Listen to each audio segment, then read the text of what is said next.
बच्चों, अब हम बात करेंगे बादामी की मंदिर के विषय में। तो चालुक्यकालीन बादामी मंदिर, इसकी जो भूमिका है मैंने पिछले क्लास ए होल वाले टॉपिक में शेयर कर दी है, वहाँ से वो भूमिका आप ले लीजिएगा। देखिए, बादामी क्या है? ये प्राचीन वातापी का ही दूसरा नाम बादामी है, जो कि कर्नाटक प्रांत में पड़ता है। 6वीं शती ईस्वी में यह चालुक्यों की राजधानी थी। एक छोटी सी झील के निकट पहाड़ी ढलान पर यह जाल की भांति फैली हुई है। यह रमणीय स्थान को चालुक्यों ने अनेक मंदिरों से सजाया। यहाँ द्रविड़ शैली के प्रारंभिक मंदिरों के सदृश अनेक मंदिर हैं, किंतु पहाड़ के ढाल पर गुफा मंदिरों के समान निर्मित स्तंभयुक्त कक्षों का एक विशेष समूह विशेष रूप से यहाँ उल्लेखनीय है। इनमें 3 ब्राह्मण मंदिर और 1 जैन मंदिर है, और ये चारों मंदिर एक विशेष मार्ग पर संलग्न हैं। प्रायः सभी मंदिर 4 दीवारी से घिरे एक विशाल प्रांगण में बने हुए हैं, और प्रवेश द्वार तक जाने के लिए सीढ़ियों की व्यवस्था दिखाई देती है। इस प्रकार से इसके 3 प्रमुख अंग योजना स्तंभयुक्त बरामदा, स्तंभयुक्त बृहद कक्ष या सभा मंडप और न्यून आकार की चौकोर गर्भगृह। बादामी के इन मंदिरों के बाएं भाग की निर्माण योजना में कोई विशिष्टता दिखाई नहीं देती है। इनमें स्तंभों की कतारों से निर्मित बरामदे हैं, और अधिकांश स्तंभों के धड़ वर्गाकार हैं, जिसके शीर्ष भाग में अलंकरण रूप की विशेषता है। पहली है दीवार गिर, दूसरा है मसनद नुमा ढलाइयाँ। अगर कई स्तंभों में देखा जाए तो इनमें दोनों प्रकार के अलंकरण साथ साथ दिखाई देते हैं। इन स्तंभों के शीर्ष पूर्ण घट से अलंकृत हैं। पूर्ण घट समझ रहे हो? घट बने घड़ा। इनके आधार भाग में विचित्र मानवाकृतियाँ गढ़ के रूप में बनी हुई हैं।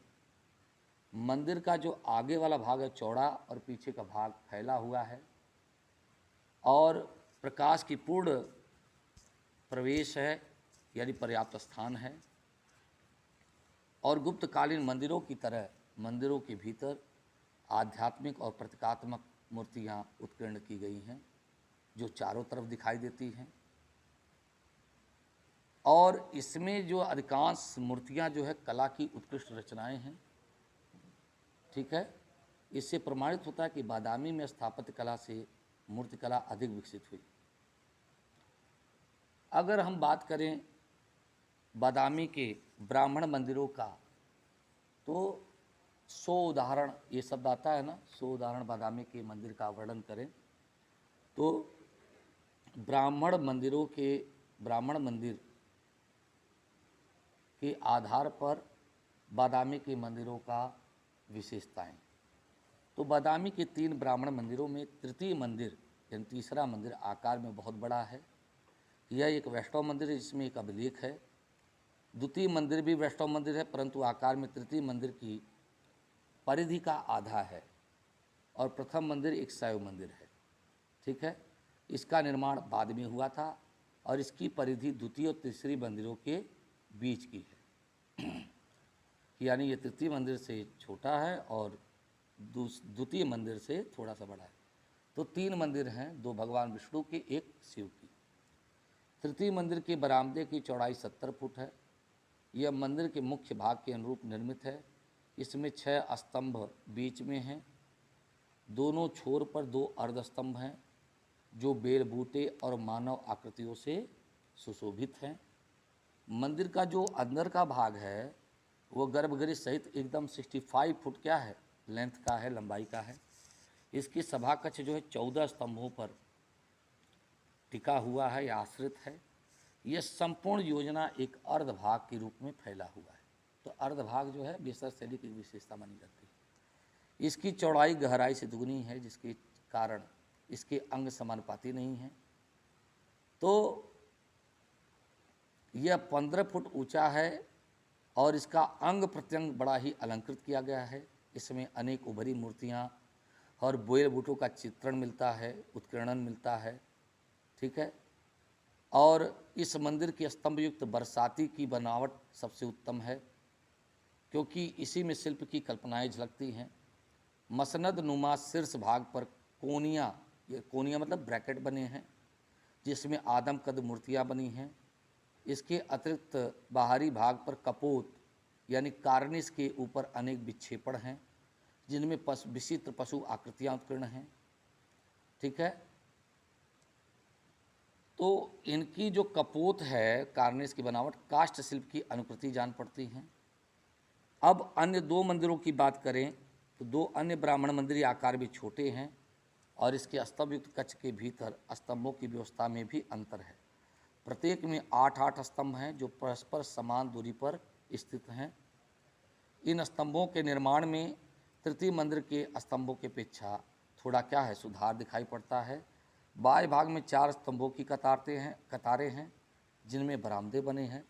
इसके अंदर मुख्य कक्ष के प्रवेश द्वार पर 2 स्तंभ हैं और प्रथम मंदिर के अग्रभाग पर 42 फुट और द्वितीय मंदिर का 33 फुट क्या है चौड़ा स्तंभ प्राप्त होता है। तृतीय मंदिर की तुलना में ये दोनों पहाड़ में अधिक भीतर की ओर धंसे हुए हैं। तो प्रथम मंदिर की गहराई, ठीक है ना, आगे के भाग से गर्भगृह तक 50 फुट है। परिष्कृत योजना कलात्मक मूर्तियों के कारण इन मंदिरों को तृतीय मंदिर के बाद रखा गया है और द्वितीय मंदिर के स्तंभ युक्त कक्ष के प्रवेश द्वार की ढलाइयाँ प्रमाणित करती हैं कि वो अधिक विकसित हैं और उनकी निर्माण शैली में आधुनिकता दिखाई देती है। तो इस प्रकार से देखें तो ये बादामी की जो यहाँ पर एक जैन मंदिर भी मिला है, वो भी हिंदू मंदिर से प्रभावित है, जो कि लगभग ब्राह्मण मंदिरों के 100 वर्ष बाद बना होगा। तो यह जैन पद्धति के अनुकूल बना है। लंबाई चौड़ाई थोड़ी कम है। 4 स्तंभ और कोनियाँ यानी ब्रैकेट सहित ये 31 फुट चौड़ा है और भीतरी भाग केवल 16 फुट गहरा है। यह एक आकर्षक भवन है जो सिद्ध करता है कि पत्थरों को काट करके भवन निर्माण करने की कला इस वक्त जीवित थी। तो इस प्रकार से देखें तो बादामी के जो मंदिर हैं उनमें 3 ब्राह्मण मंदिर, जिनमें 2 वैष्णव, 1 शैव, 1 जैन मंदिर स्थित था। इसके अलावा महाकुटेश्वर मंदिर, मालेगिट्टी शिवालय मंदिर, ये सभी बादामी के प्रमुख मंदिर माने जा सकते हैं, जो उसके प्रमुख